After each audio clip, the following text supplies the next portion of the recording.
धोने वाली बहू। शादी के पहले से ही विभा को कपड़े धोने का बड़ा शौक था।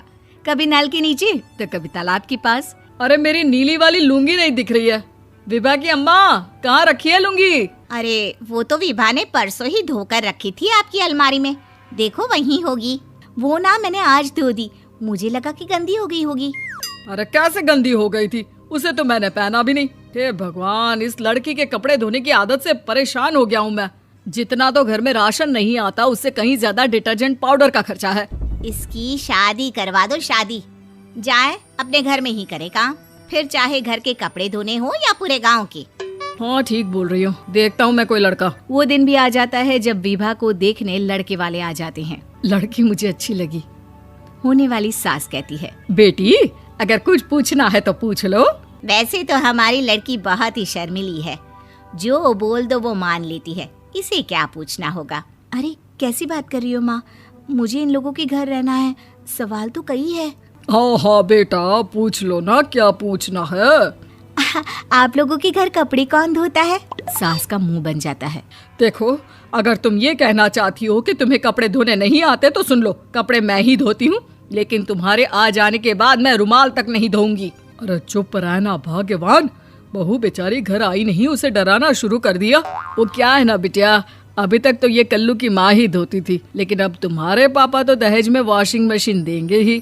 तभी विभा की माँ बोल पड़ती है, सवाल भी पूछा तो क्या। वैसे भाई साहब, मशीन की तो फिर भी कपड़े धोने की कैपेसिटी होती है। मतलब जो बिटिया दे रहे हैं ना विभा, इसे कपड़े धोने का बहुत शौक है। ये आप लोगों के क्या, आस पड़ोस गांव मोहल्ले सबके कपड़े धो दे और उफ तक ना करे।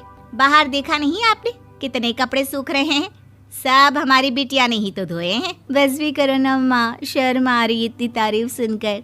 और तो और एक दाग निकाल कर दिखाओ तो मान जाओ। हाँ अच्छा माफ करना बेटा, मैंने गलत समझा, हमें तो रिश्ता बहुत पसंद है। और ऐसे जुड़ जाता है रिश्ता कपड़े धोने का शौक रखने वाली विभा का। उसकी शादी हो जाती है कोयला फैक्ट्री में काम करने वाले कल्लू के साथ। शादी के बाद अचानक विभा चिल्लाती हुई सास के पास आती है। सासू माँ, अरे सासू माँ कहाँ है आप?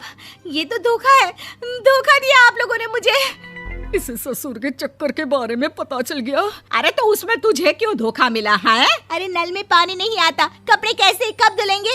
अच्छा तू पानी नहीं आ रहा उसकी बात कर रही है। तो आपने क्या सोचा? कुछ नहीं।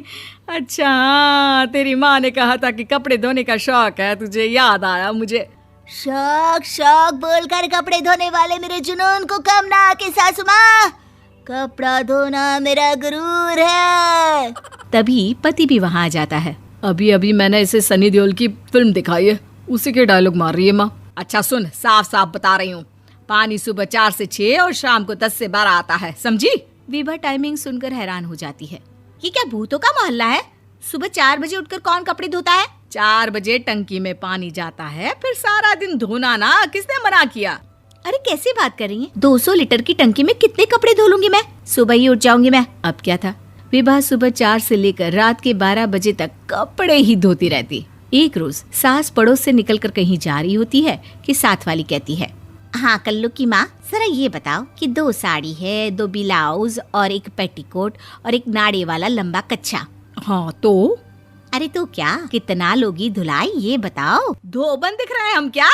हमारे पति सरकारी नौकरी से अभी रिटायर हुए हैं और बेटा सुपरवाइजर है कोयला फैक्ट्री में। धोबन समझ रखा है हमें? हाय रे कल्लू की अम्मा, माफ कर दो, वो तो मोहल्ले में यही सब बता रहे थे कि तुमने बहू को कपड़ा धुलवाने के काम में लगा दिया है। सास को पड़ोसन की बात सुनकर गुस्सा आ जाता है। वो घर पहुंचती है जहां घर के बाहर ही इतने सारे कपड़े सूख रहे होते हैं जितने कि किसी धोबन के घर पर। अरे ओ कल्लू की दुल्हन, बाहर निकल। माँ जी यहीं आ जाओ, बाथरूम में चादर धो रहे हैं हम। अरे अभी हम धोते हैं, तुमको बाहर निकलो। ये आस पड़ोस वाले बोल रहे हैं कि हम बहू से कपड़े धुलवा कर उसे कपड़ा धोने वाली बना दिए हैं।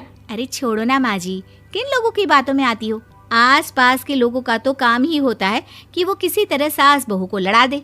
बहू सारे घर के कपड़े धोती है, ये क्या कम है? बोलिए। सास को भी लग जाता है कि वो बहू का ये सनकीपन नहीं छुड़वा सकती, इससे अच्छा है कि खुद ही चुप हो जाए। एक रोज सास और बहू मंदिर जाते हैं, जहाँ सास की साड़ी वहाँ खड़ी भीख मांगने वाली से मिलती है। माँ जी क्या बात है, आपकी साड़ी उस भिखारन से कितनी मिल रही है ना? हाँ हाँ देखो तो, दोनों की साड़ी मिल रही है। क्या बात है कल्लू की अम्मा, तुम खुद को तो अफसर की बीवी बताती हो और ऐसी सिंपल सी प्लेन साड़ी पहनकर घूमती हो। सिंपल और प्लेन नहीं है ये साड़ी। तो क्या सोने के धागे से फूल बने हैं? कुछ भी सासू माँ, कुछ भी। हाँ बने थे इस साड़ी में सोने के धागे से फूल। मेरे पति लेकर आए थे मद्रास से स्पेशली मेरे लिए 10,000 की। ताहे भाई साहब इस भिखारन के लिए भी सेम टू सेम साड़ी लेकर आए होंगे 10,000 की। सास उस वक्त तो कुछ नहीं कहती, लेकिन बहू के साथ घर आती है और अलमारी से एल्बम निकाल कर लाती है। ये साड़ी देख रही है, ये वही साड़ी है जिसे मैंने अभी पहना था। इस साड़ी में ये जो चमकदार फूल दिख रहे हैं ना, ये सोने के धागों से काटे गए हैं। लेकिन तू लोकल वॉशिंग मशीन ब्रश से घिस घिस कर सारे फूलों को निकाल कर साड़ी प्लेन कर दी। मुझे माफ कर दीजिए सासू माँ। और तो और, जब मैंने तुझे तेरी गलती के लिए कुछ नहीं कहा, लेकिन तूने तो सबके सामने मेरा मजाक ही बना दिया। क्यों? बहू को समझ में आ जाता है कि अब से उसका कपड़े धोना बंद।